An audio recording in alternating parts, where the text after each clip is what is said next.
तरीके से वाकिफ हैं, और जो कुछ वो करते हैं सब अल्लाह को मालूम है।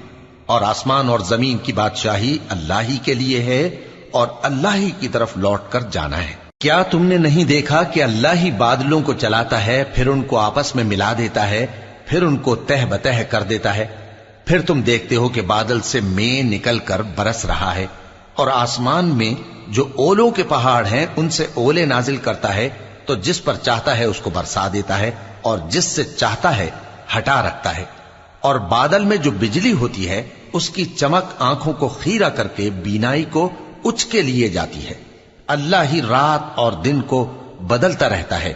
अहले बसारत के लिए इसमें बड़ी इबरत है। और अल्लाह ही ने हर चलने फिरने वाले जानदार को पानी से पैदा किया, तो उनमें से बाज ऐसे हैं कि पेट के बल चलते हैं, और बाज ऐसे हैं जो 2 पांव पर चलते हैं, और बाज ऐसे हैं जो 4 पांव पर चलते हैं।